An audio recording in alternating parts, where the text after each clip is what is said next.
Thank you, Abhijit, and affectionate greetings to all present and participating.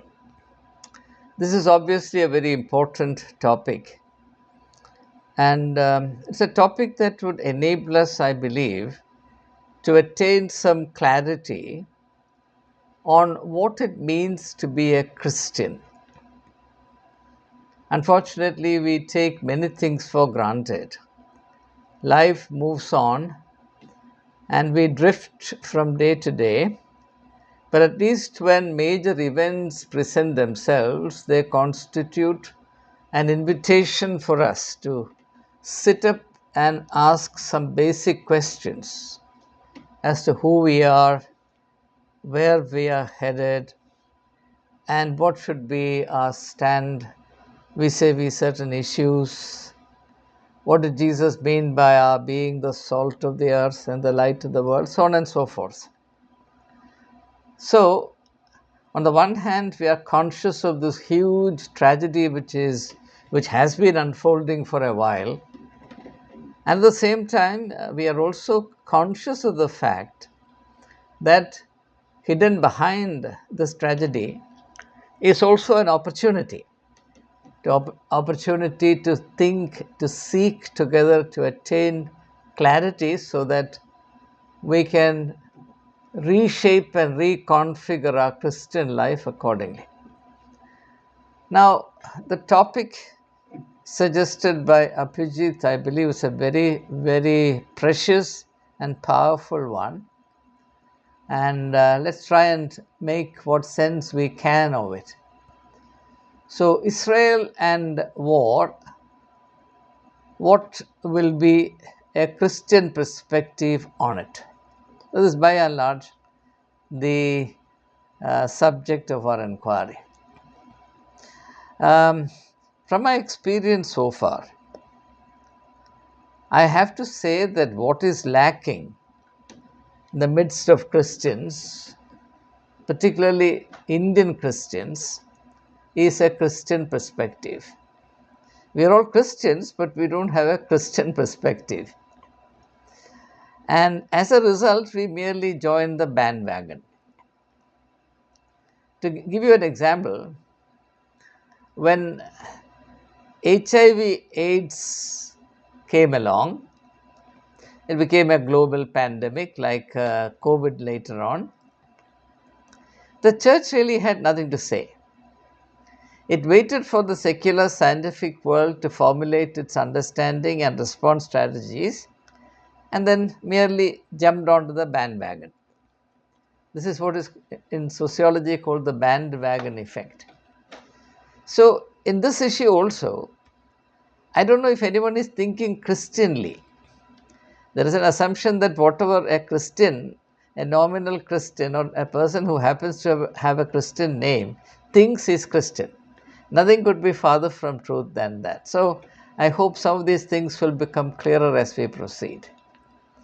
So, if we are Christians, then we have to have a very clear, well defined perspective without at the same time becoming dogmatic and inflexible about it, because Jesus said you must seek, and you can't seek if you become dogmatic. We must have clarity and conviction. At the same time, we should not become bigoted, because I find that the more confused Christians are, the more bigoted they become. Well, I will not explain these things, I'm merely flagging certain issues. Now, we're looking at what Israel is doing on the world, on the stage of world history. Therefore, let's begin by asking the question, what does the word Israel mean? After all, it's a name that, by biblical account, was given by God Himself to a people through Jacob. If you remember the first book of the Bible, Genesis chapter 32, verse 28, we find interestingly Jacob wrestling with God, wrestling with a man identified as God or an angel.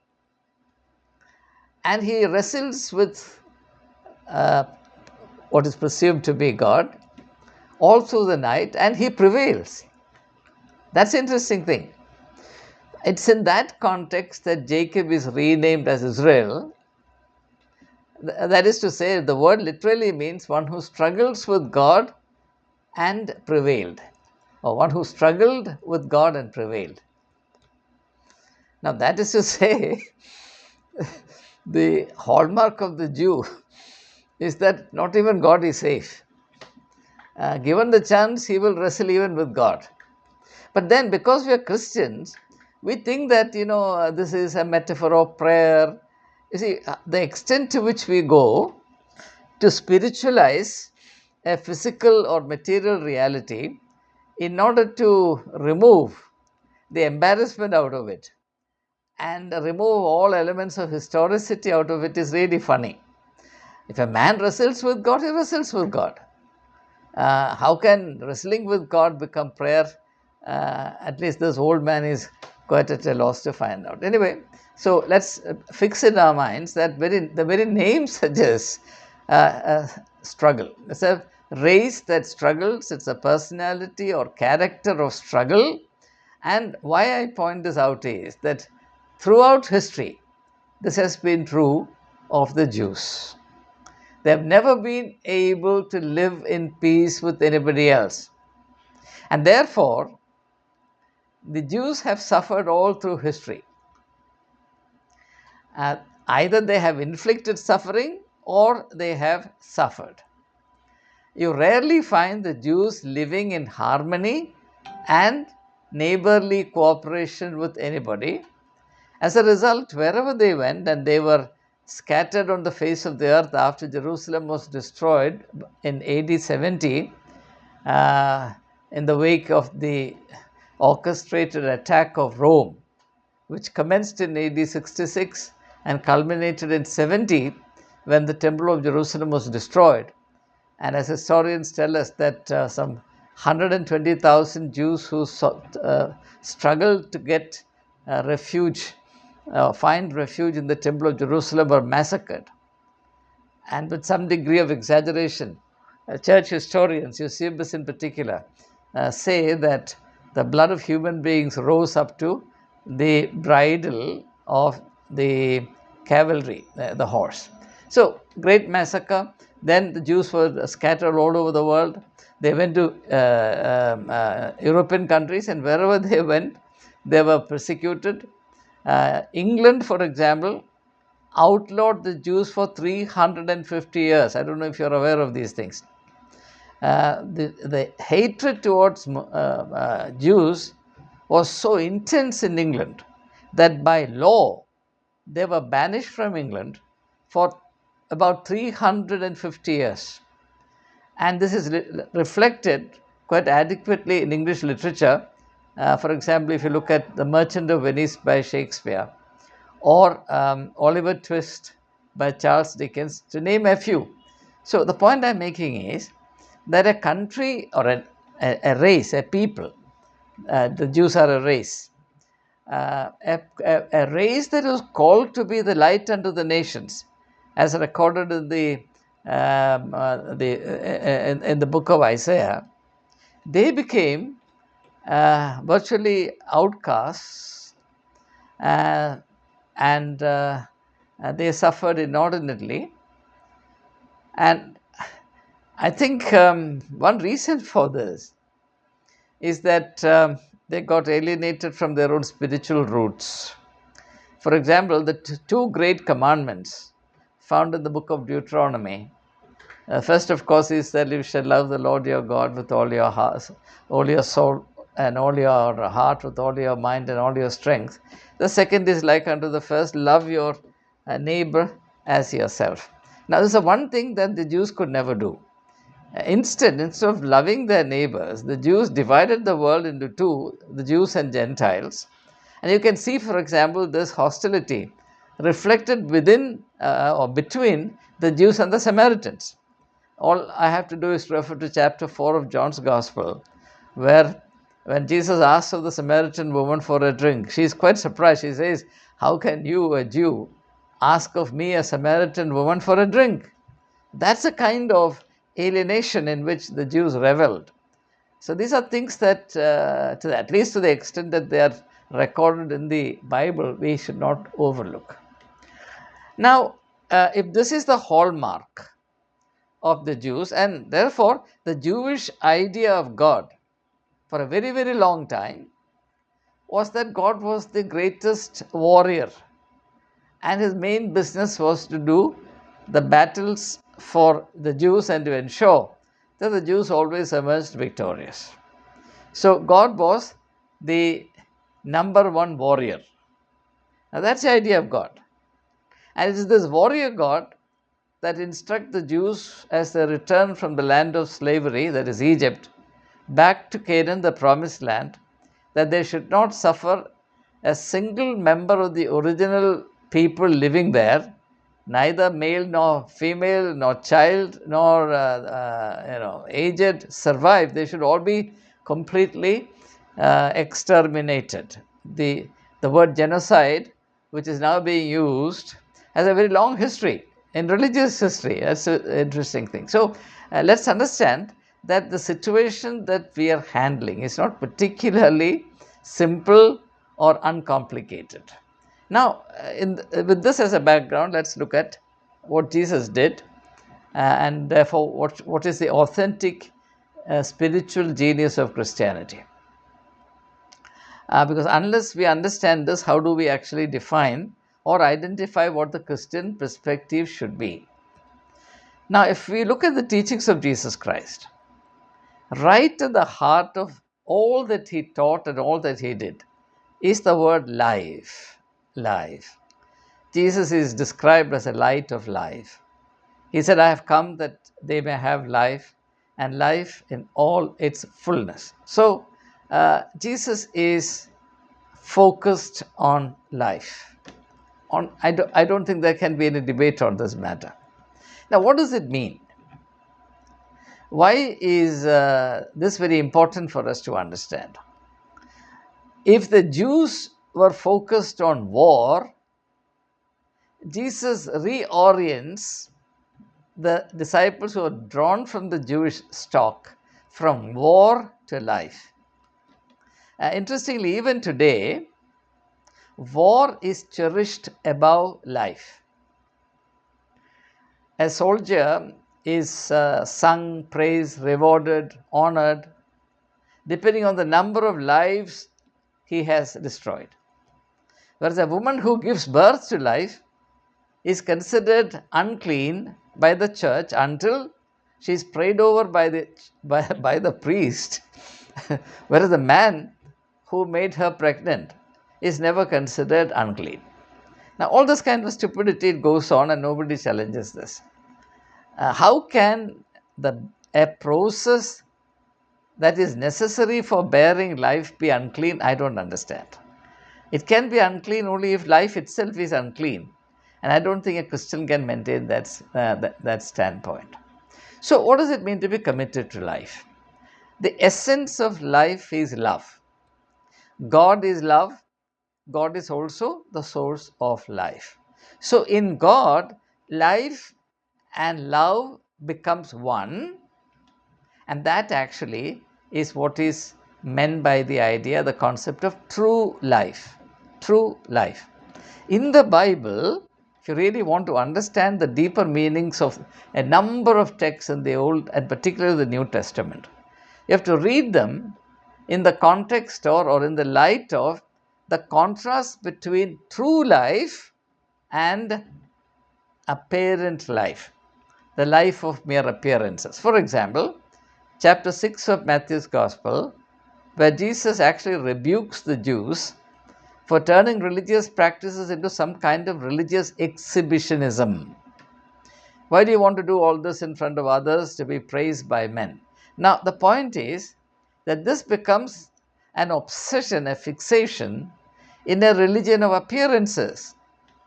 And the worship that is offered, and the only worship that can be offered in this religion of appearances, is what Jesus denounces most vehemently, hypocrisy. In the 23rd chapter of Matthew's Gospel, Jesus denounces the priests for their hypocrisy, and he uses the word so many times. Again, I will not go into details. So, we have to really keep this pattern, this broad pattern in our minds if you really want to understand what Jesus meant. The kingdom of God that Jesus propounded, or Jesus came to unveil and propagate, is the kingdom of true life. And therefore, the commandment in the kingdom is love one another. Now, that's the last thing that Christians do. No, I have extensive experiences among all churches in India, and I tell you the one thing that I have not found is Christians loving one another. There are reasons for it, but again, this is not the occasion for it. The point I am making is the essence of true life, or the essence of, in Christian jargon, we say kingdom life. The reason why I'm not using the word kingdom life is, see, it becomes so cliched that our brain gets paralyzed the moment we hear this kingdom life, kingdom values, kingdom this, kingdom culture, kingdom that. So let me use another word, true life. So the hallmark of true life, the driving force of true life, the very oxygen of true life is love. Whereas the oxygen of apparent life, or the life of appearances, and therefore the religion of appearances, is hatred, alienation, division, fragmentation, and in the historical context also religious wars. Those of us who are familiar with European history know the amount of bloodshed that was caused in the name of God. The 30-year-long war between England and France was all about religion, Protestantism or Catholicism, and the massive persecution of Christians, not unchristians, the massive persecution of Christians under the aegis of the Spanish Inquisition, in which tens and thousands of very honest, genuine people were exterminated, was in the name of religion. Now, all that belongs to what I call a religion of appearances, or what I call the religion of the apparent life. Now, if love corresponds to the religion of life, the true religion, power corresponds to the religion of the life of appearances, and power must find expression necessarily through violence and war and destruction, all purporting to domination. Why did the religious leaders of Judaism kill Jesus? Because it was a religion of mere appearances. And it's not what I'm saying, it's what Jesus said. You are hypocrites. You are running a show, a theater of religion. There's no truth in it. So please understand that the world order we are talking about is a world order based only on appearances. For example, in India, what prevails, or what is being practiced, what is called politics of untruth, or post-truth politics. So it's a mode of politics, or it's a style of politics, or a genre of politics in which love should have no place, and therefore it is driven by hate.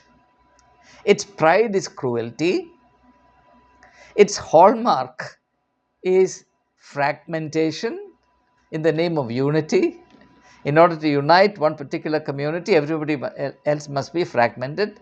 Now, all this is happening in front of us, but unfortunately, because we are not trained to think biblically, we don't understand any of these things. People don't realize that a true understanding of the Bible is perhaps the best training you can get to understand what is unfolding in history.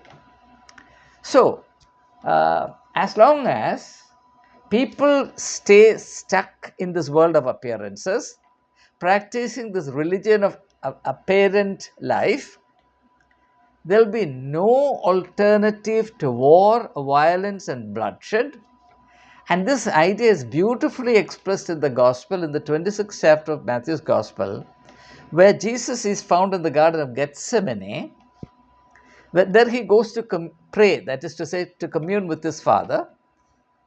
What happens there? Immediately, that garden of prayer is invaded by an army. That army represents two forces, religion and politics. There is high priest phalanx, there is the Roman army, both. It's very interesting. If you study the pattern, it is absolutely fascinating.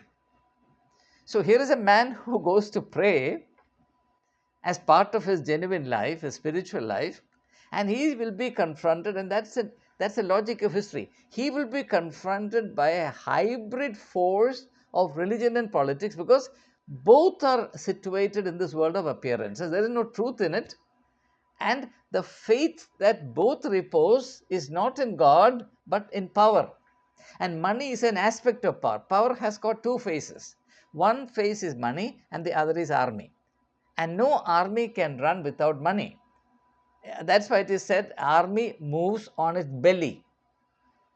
If the belly is to be filled, you need money. So the same pattern you find invading the Garden of Gethsemane. Now, why I'm introducing some of these thoughts, which are absolutely kept buried beneath the level of consciousness, is that if you want to develop a Christian perspective, you have to understand the heart of Jesus' spiritual vision.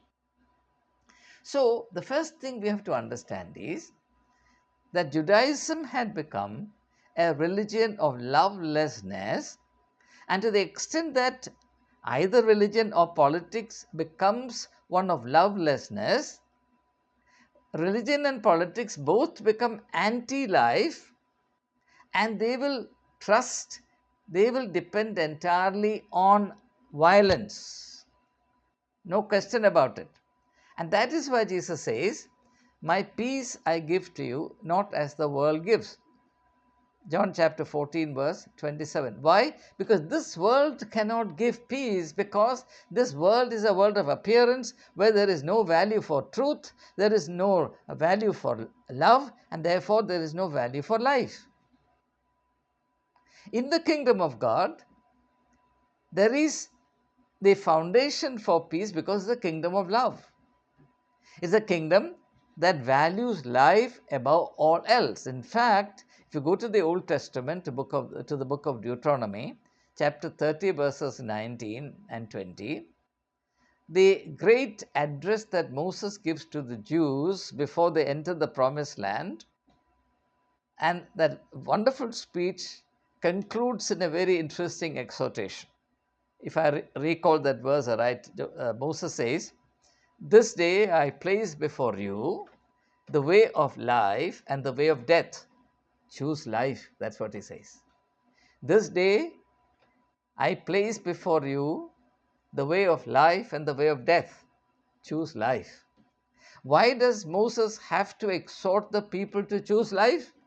Because irrespective of the pious professions made, the noble intention stated, ultimately a people will choose death rather than life.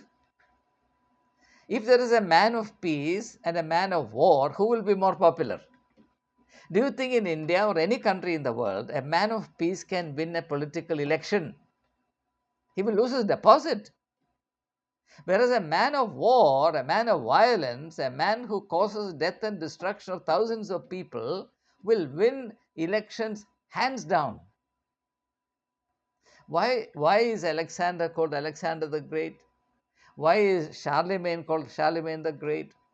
Why is Napoleon called Napoleon the Great?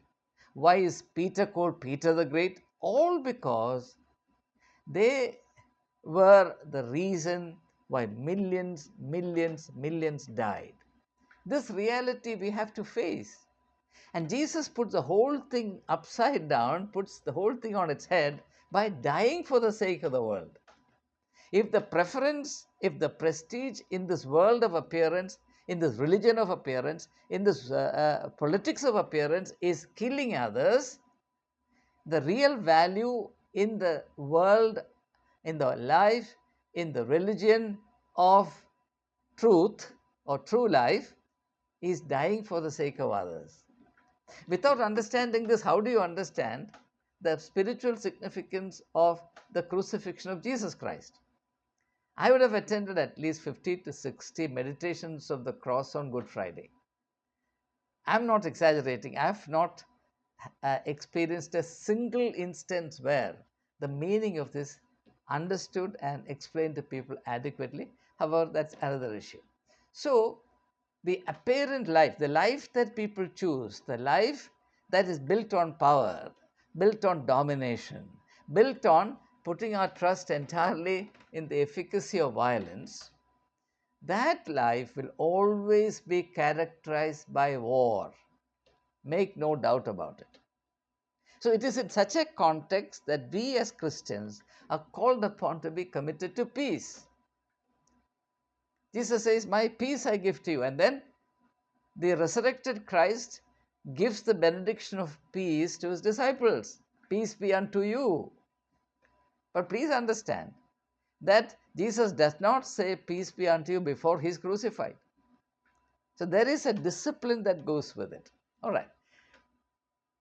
Now, let's look at the present context. So, from the Christian perspective, therefore, there is a perspective of true life, and true life being compacted of love, commitment to truth, compassion, a sense of commitment to protecting your neighbor, caring for your neighbor. So, from that perspective, Christians cannot be partisan in any of these historical adventures undertaken by those who are stuck in the world of or in the life of appearances alone. Now, I don't have to say this to you that before a war breaks out, or locally before a communal riot breaks out, before any warfare, any war breaks out, there will be propaganda. What is propaganda? Propaganda is nothing but falsehood. It's a cult of falsehood. So people will ultimately rely on falsehood. When Jesus was tried before Caiaphas, the high priest, how was he tried? Wasn't he tried with the help of false witnesses? Who is a witness? Actually, literally, the word witness means one who tells the truth. But when that concept or that particular arrangement uh, happens to function in the court of the high priest, that which should be a source of truth becomes a source of untruth. When all these things are there in the Gospels, why is it that we have no understanding about these things? It really disappoints me no end. So, therefore, my argument is that there is something called the Christian perspective. But our Christian perspective is never formulated, never articulated. What we do is we take sides and we believe that we have a pious duty to justify everything that the Jews are doing. Why? Because God is introduced to us as the God of Abraham, the God of Isaac, the God of Jacob. Bapare, bapare. Why did Jesus come? He said, think of God as your Father in heaven. Now, if the Old Testament was spiritually valid in all details, if the Jews were right, or the Jews got it right, then Jesus did not have to come. Jesus coming into the world was an utter waste. You look at the teachings of Jesus Christ. He says, you have heard this said by them of old times, do this or do that, but I say to you. So Jesus certainly recognizes that the Old Testament spiritual vision was seriously flawed. When I say this, Christians get very upset. Somehow Christians think that they can enter heaven holding on to the tail of Jews. I have nothing against Jews. To me, Jews, Christians, Muslims, Sikhs, Hindus, all are children of God. There is, of course, the degree of difference in awareness. That I understand, yes. But if I take the Bible seriously, if I read the first book, which tells me that God created heaven and earth and everything upon it, And the Bible does not tell me about any race that's been created by anybody other than God. And therefore, humankind as a whole belongs to the family of God. That's my very simple theology. So I cannot see people in terms of labels, nor can I take sides of this person or that person. I have to be objective. And I can tell you that from what I have seen in the Bible and what I have seen in history, which I have taken time to investigate, the Jews are a race who cannot live peaceably with anybody else. The only exception to this, interestingly, is India. And that's because they were such a small people, they couldn't have played politics. And the question of their attaining power, either economic power or political power in India, was quite far fetched. So, therefore, they lived a relatively peaceful life. So, therefore, what we see today is the continuation of the same historical pedigree. The Jews will have to be at war with everybody else, particularly with their neighbors. In fact, if you look at the wars of the world, you actually fight only your neighbors. You cannot have a quarrel with somebody who is far away from you. So you don't see the Jews living in peace with their neighbors. Now, when I say this, I'm not saying that the Muslims are any different. Not Muslims, Arabs are any different. They are the same stock. So the tragedy of this region is that two people groups, both of them equally incapable of tolerating each other. Therefore, both believe, sadly, terribly, that one can survive only if the other is wiped out. They are at each other's throat. And believe you me, whatever is happening today has not just happened like that. This has been in the offing for the last 20 years. Israel has been planning all the details of this operation for the last 20 years. So, please understand that what's happening here is a very unfortunate tragedy, which is a natural and necessary outcome of the overall orientation of the Jews and the Palestinians. Whereas Christians are called upon to be something very different. For the life of me, I don't understand how Christians can align themselves with either the Jews or with the Palestinians.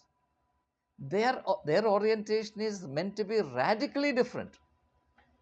For example, if you recall what happens in the third chapter of John's Gospel, the conversation between Jesus and Nicodemus, why does Jesus say to the ruler of the Jews, is a spiritual religious leader with the title ruler of the Jews, you have to be born again? Jesus is clearly telling Nicodemus, look, you are nurtured within this religious tradition of mere appearances. Therefore, your worship is one of hypocrisy. There is no truth in it. God is spirit, and they that worship him must worship him in spirit and truth. That's not happening either in Jerusalem or in Judea or in Samaria. That's the reality. How can Christians take the side of this person or that person? I don't know. And when I hear people say that if Jews win all these wars, the kingdom of God will be established. Or for that matter, I cannot hold back my laughter when people say that President Trump will be the Messiah of Christianity in the world. Now, all these nonsensical items of belief arise out of this confusion, which I tried to name at the outset. We are all still located in this religion of mere appearances or apparent, or religion of the apparent life, and therefore we believe that the most powerful man in the world will be our refuge. We don't need God as our refuge. Trump will be our refuge. I know there are many people who will be very upset when I talk like this, but I have to tell you what I believe to be the truth, to the extent that I can make out in the life of the teachings of Jesus Christ. So, it is either Israel or Iran, unfortunately. But the Christian task is different. The Christian goal is Both. The Christian task is to dispel or exorcise these two peoples of the demon of misunderstanding, that they are not mutually incompatible, that they can live together as brothers and sisters, and therefore two races can be healed. That is the Christian mission. But nobody talks about it. Now, I can understand that people would want to take the side of the underdog, numerical underdog. Israel lives encircled by a large number of Arab nations. But Israel is mightier than all these nations put together. It's a regional superpower, as is now very clearly established. I don't think even America, with all its military power, can achieve what Israel has achieved, say, in the last year and a half. What Israel is doing today is a miracle in the eyes of Donald Trump. That's why he wants to get a cut of the cake. At the same time, he doesn't want to burn his finger. So he's debating whether he should join or not join. First he said, well, I'll do something in the next few days. Then he said, before next week. Now he says the next 2 weeks. So the whole scenario is very confused.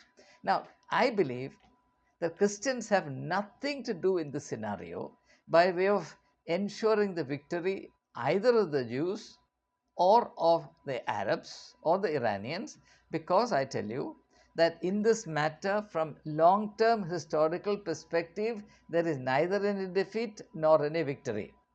Assume that the Jews win this battle. I shared a video with the members of my group about 16 months or 17 months ago, saying that even if Israel wins all the wars it has planned, the Jews will not live in peace henceforth. Nowhere in the world, including Israel. That is the truth of history, whether you like it or not.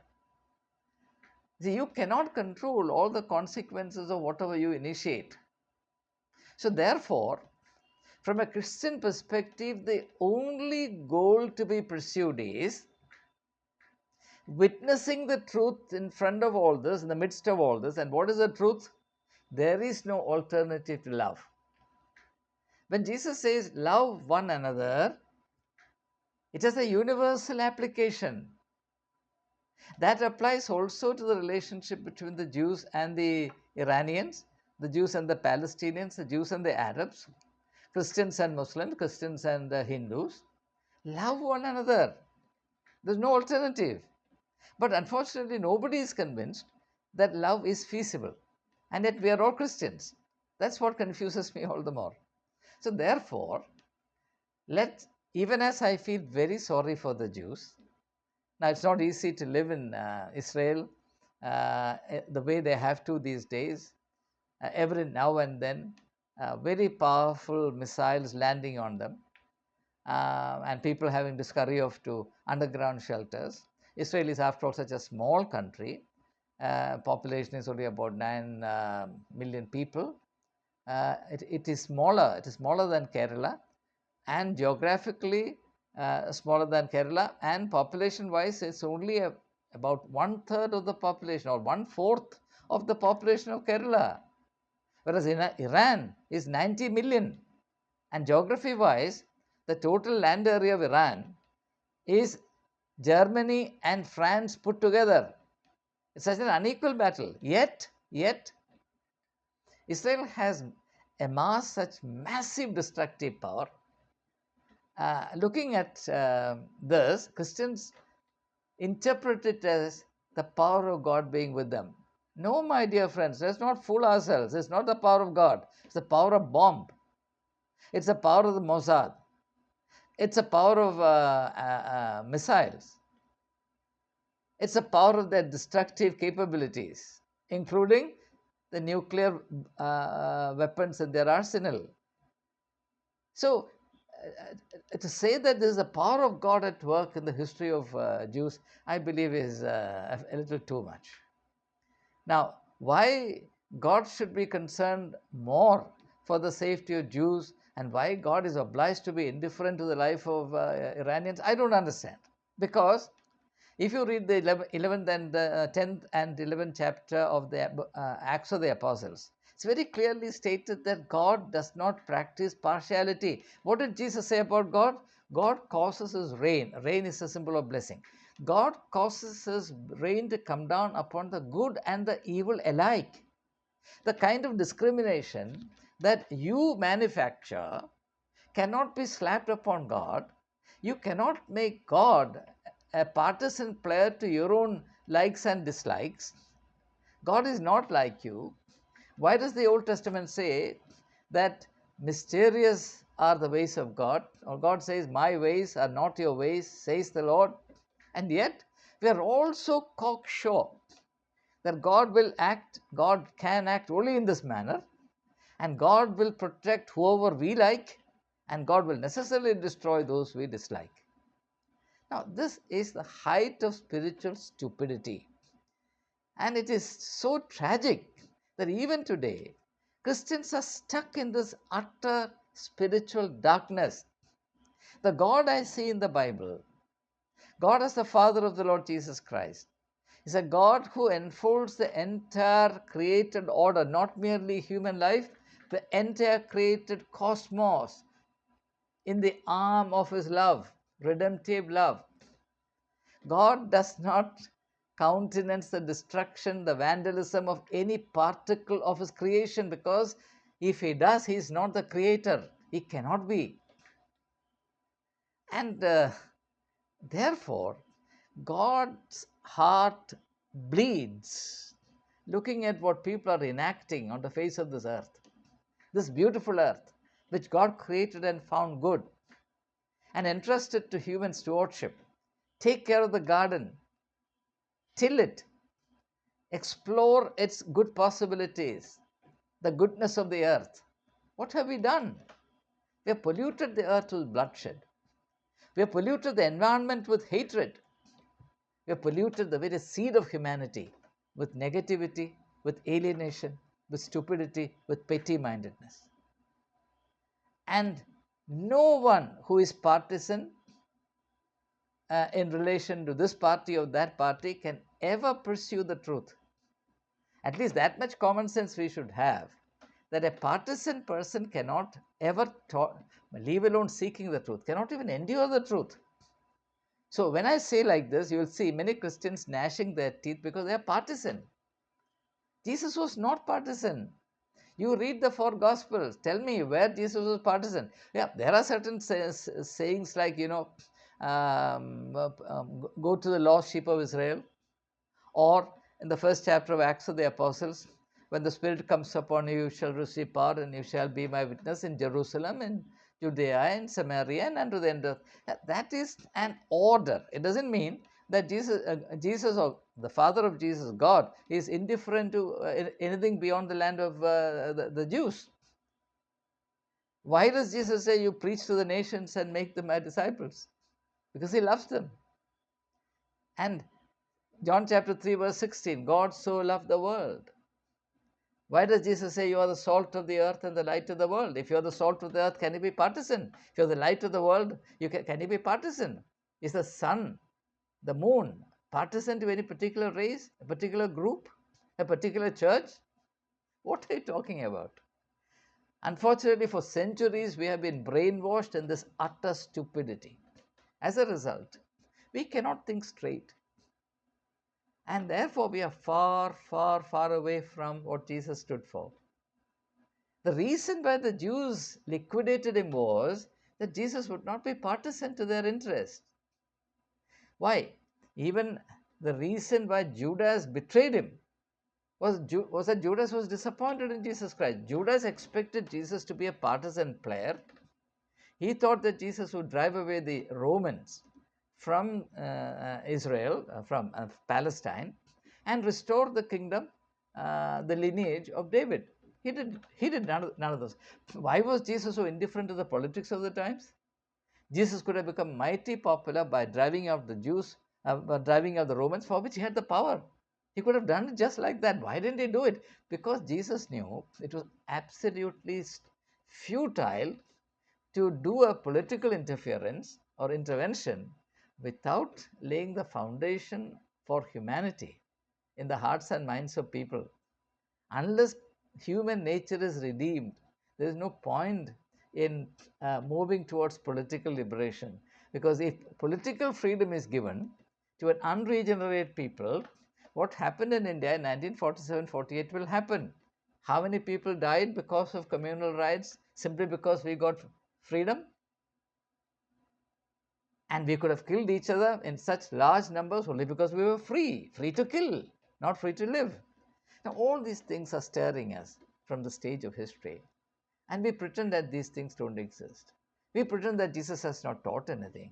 We pretend that Jesus really emphasized the extent of his differences with or differences from the Jewish culture, the Jewish worldview, the Jewish religion, and the Jewish uh, theater of piety. So let's get it right. The Christian perspective is that we are neither on this side or on that side. We are on the side of life. We are in solidarity with, we are in partnership with the Lord Jesus Christ, who came that everyone should have life in all its fullness. And if anyone wants me to believe that the way to securing life in all its fullness is by waging battles and killing people in their tens and thousands, sorry, I'll have to excuse myself and say, well, take that bungam, that story to somebody else, it will not sell here. Therefore, I cannot afford to be partisan either to the Jews or to the Iranians or to the Palestinians. And certainly my heart goes out to everyone who suffers, whether he is a Jew or a Palestinian or an Iranian or anybody for that matter. So that is where I believe that a Christian should stand, and I'm subject to correction. So I invite very critical comments, and I want to conclude by expressing my gratitude to Abhijit for organizing this time of fellowship, perpetuating to thinking together so that we can attain some clarity about what should be our stand as the disciples or followers of Jesus Christ. Thank you. May God bless all of you. May God heal the globe of its curse of utter and complete faith in the cult of violence.